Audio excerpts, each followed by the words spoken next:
Oke Lur, bersama Pak De Mukri lagi ini. Nah ini Pak De sudah ketemu Pak Kades. Nah ini Lur, kita nagih janji yang tadi malam itu. Kita ngobrol bareng, kita ngopi bareng dengan Pak Kades sambil tanya-tanya Lur. Nah kan ada pertanyaan dari viewer Pak De Mukri mengenai permasalahan yang sempat viral kemarin ini Lur. Nah ini yang pertama Pak Kades tentang KTP itu. Marcel kesini kok dimintai KTP itu Pak Kades. Nah itu tolong konfirmasinya, penjelasannya itu kok kenapa sampai dimintain KTP itu loh lah. Itu kan sempat viral tuh. Iya ya. Jadi gini, sebenarnya Desa Rejowinon itu mulai tahun 2020 itu kita distabilkan menjadi desa digital terkait dengan admin duk dan sebagainya. Jadi Pak RT ini, kebetulan Pak RT ini adalah Pak RT saya. Beliau menjabat di RT 14 depan Padepokan Lama ya. Jadi di desa kami itu dulu kita musdeskan juga kaitan dengan tertib adminduk maupun tertib adminduk bagi pendatang yang masuk. Itu yang perlu ini digarisbawahi. Jadi Desa Rejowinon memang menerapkan kaitan dengan tertib adminduk tadi. Jadi perihal kedatangan beliaunya itu ke Rejowinon itu sebenarnya tidak ada pengecualian atau tidak ada istilahnya bahwa si A, si B atau si C ke Rejowinon itu harus tidak harus melapor. Jadi ini berlaku kepada siapapun dan dimanapun di wilayah Desa Rejowinon. Jadi KTP itu menjadi syarat mutlak untuk memberikan sebuah identitas ketika seseorang itu masuk di sebuah wilayah dengan masuk tujuan tertentu dengan ingin menemui siapapun yang ada di Rejowinon dengan harapan apa? Yang satu, perlu kita ketahui semua khususan di Padepokan itu sendiri seperti apa disampaikan oleh pengelola Padepokan seringkali di podcastnya menyatakan bahwa di situ sudah seringkali terjadi permasalahan kan gitu. Bahkan kami pun juga menerapkan sebuah aturan bagi di Padepokan itu untuk menyerahkan update KTP bagi candreknya yang ada di situ per 4 bulan sekali, termasuk menyerahkan data-data pasien yang masuk ke Padepokan itu. Jadi itu sudah kita bahas dalam musdes, termasuk Pak RT pun juga tahu santrinya berapa, berasal dari mana, kemudian tamu-tamunya itu juga harus menyerahkan KTP untuk dicatat kaitan dengan masalah identitasnya, sehingga apabila di kemudian hari ada sebuah pertanyaan atau apapun jenisnya itu kita punya database kaitan dengan siapapun yang masuk ke situ. Jadi ada istilah kenapa masuk Rejowinon harus menyerahkan KTP, mengapa Rejowinon desa UMKM harus ada KTP kan gitu.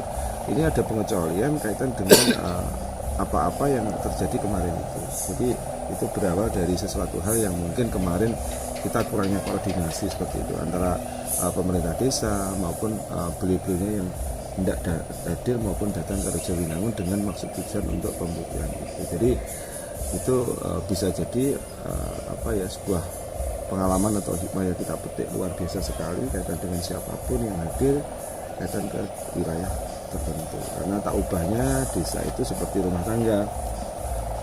Jadi jenengan Pak Mukri, Pak Rete punya wilayah namanya Banjar Pekarangan kalau di desa. Ya. Ada rumah, ada pagar dan sebagainya. Jadi ketika ada tamu masuk pasti nanti Pak De Mukri dan Pak Riki pasti bertanya mencari siapa, kepentingannya apa. Dan juga di Cipatu itu kan juga banyak kerumunan dan kerumunan itu menimbulkan konflik Pak ya. Iya, jadi itu yang. Iya, tapi waktu itu kalau warga Desa Rejowinon tidak ada yang menghalang-halangi Marcel ke sini ya Pak? Enggak ada.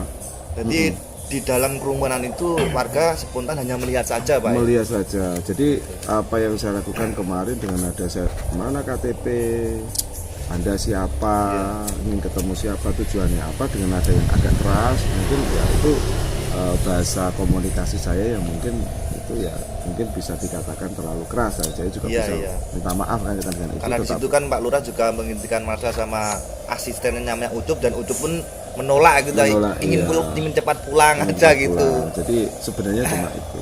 Tidak ada istilah kami menghalangi siapapun yang masuk ke desa. Silahkan datang ke Rejowinon. Desa kami sangat terbuka dengan tujuan tertentu panjenengan, minimal monggo kita saling komunikasi seperti itu.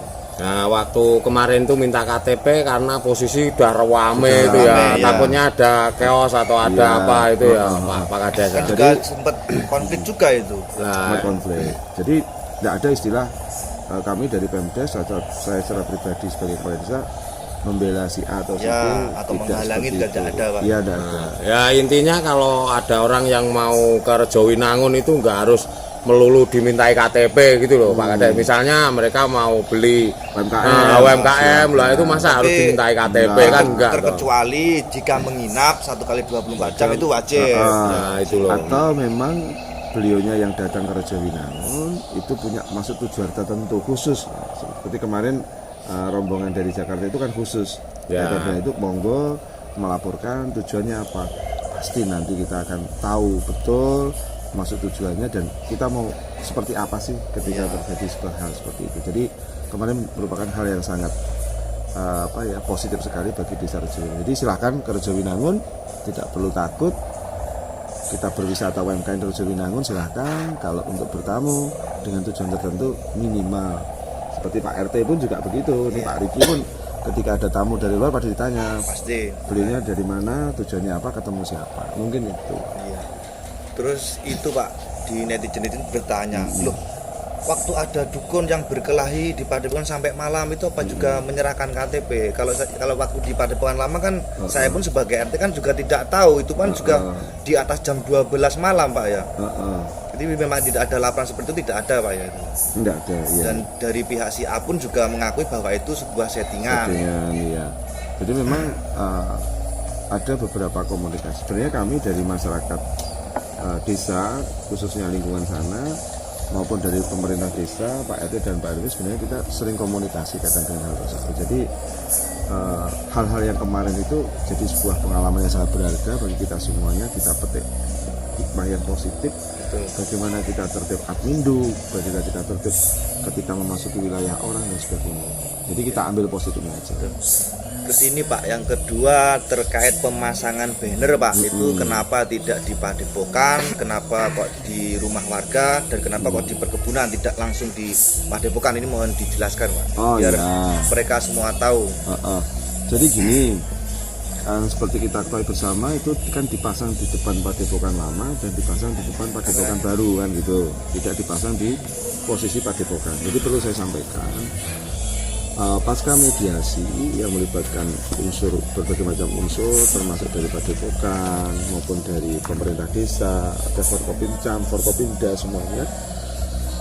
Dalam kesempatan mediasi itu maupun pembacaan maupun isi surat bupati itu tidak ada istilah itu menyebutkan kaitan dengan pemasangan banner itu.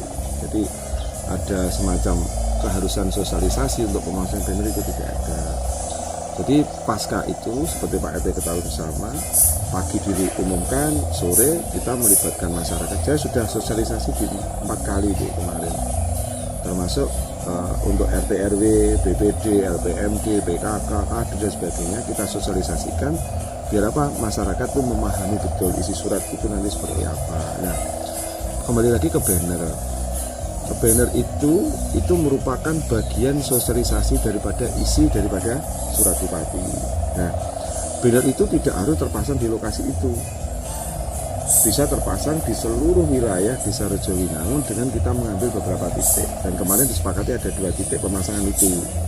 Jadi sekali lagi banner itu dipasang dalam bentuk sosialisasi dan tidak ada surat perintah maupun tidak ada keharusan itu dipasang di salah satu tempat tertentu. Jadi kemarin itu memang kita pasang di sana, itu yang masang adalah Satpol PP Kabupaten dan Satpol PP Kecamatan setempat sini, Kecamatan Kademangan. Jadi waktu saya datang kemarin saya minta tolong sama Pak Demukri, itu kok nomor kali ya. Ini lur.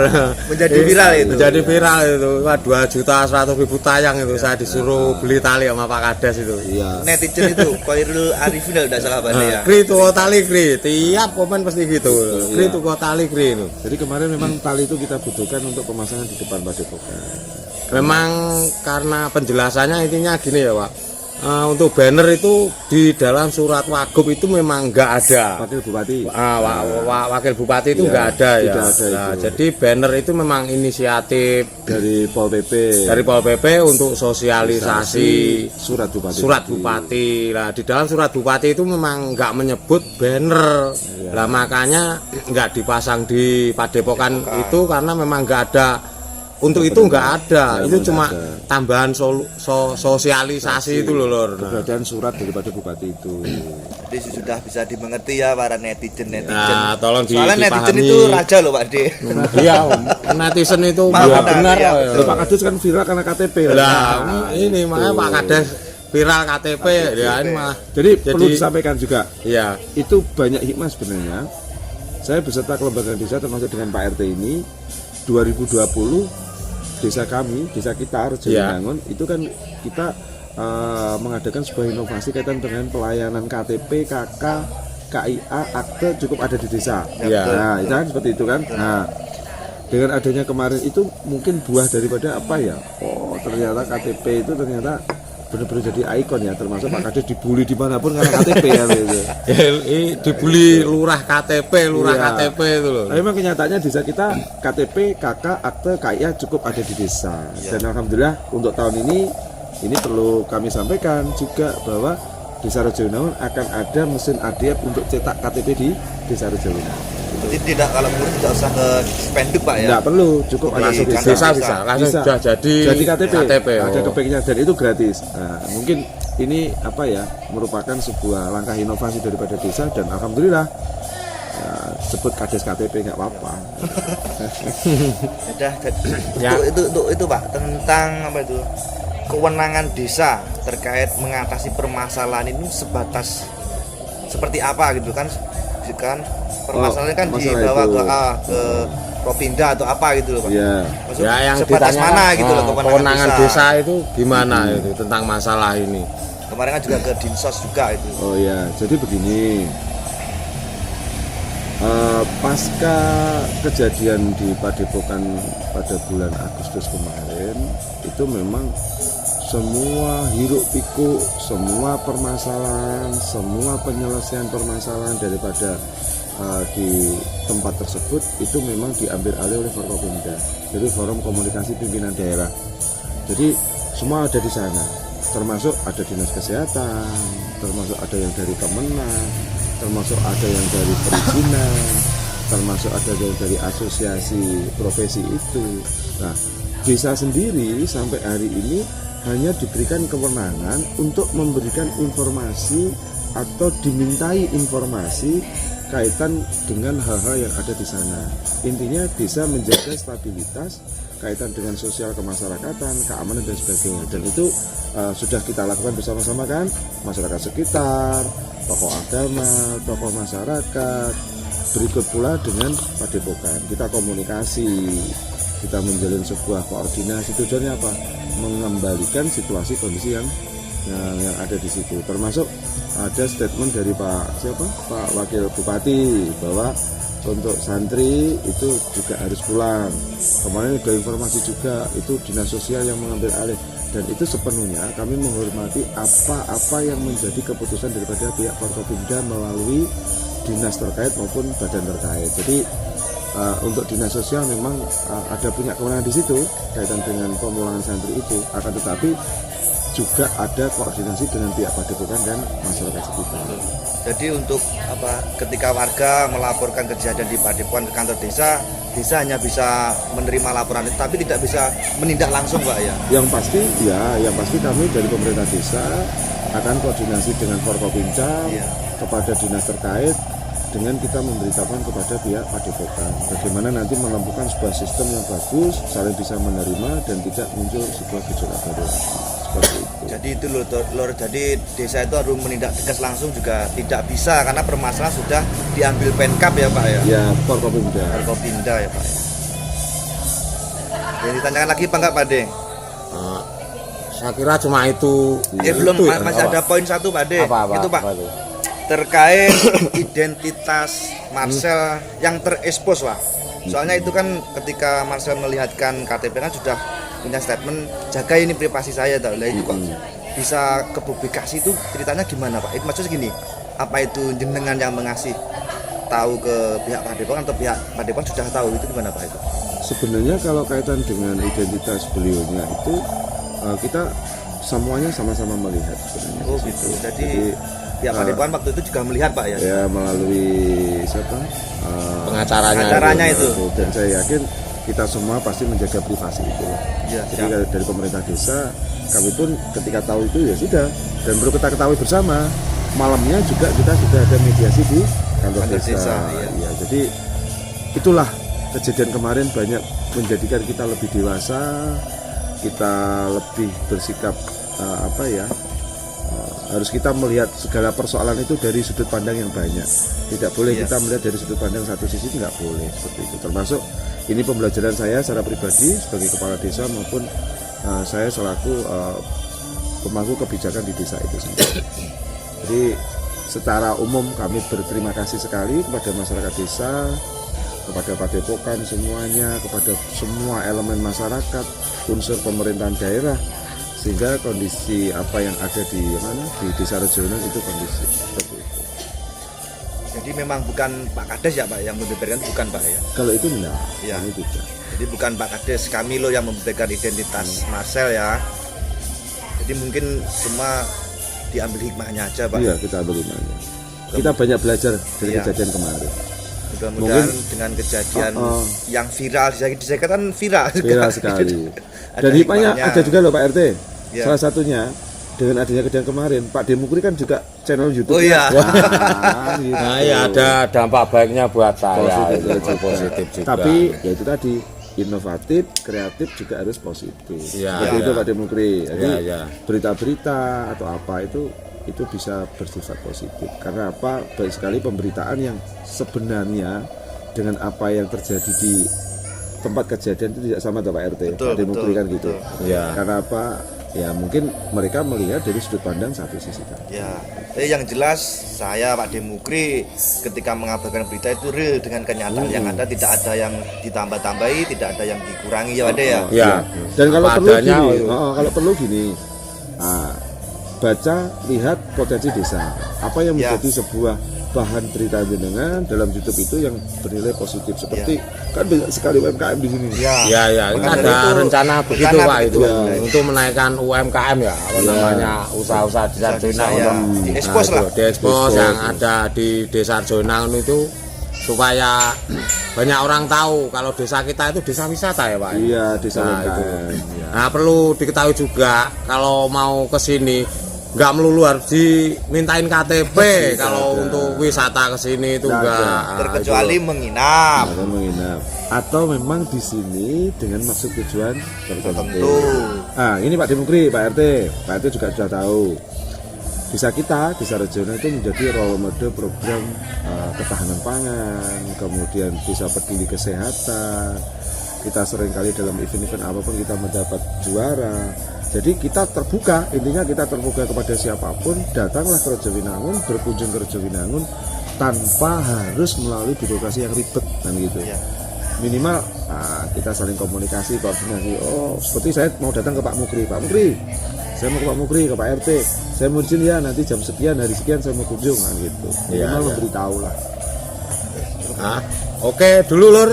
Iya. Nah ini ngobrol-ngobrol santai kita dengan Pak Kades sambil ngopi. Begitu tadi penjelasannya Pak Kades, saya kira juga sudah paham, saya aja juga paham. Nah yang tadi yang diomongin. Nah oke dulu Dulur, Pak De tutup. Semoga viewer-viewer Pak Demukri tetap sehat, banyak rezeki.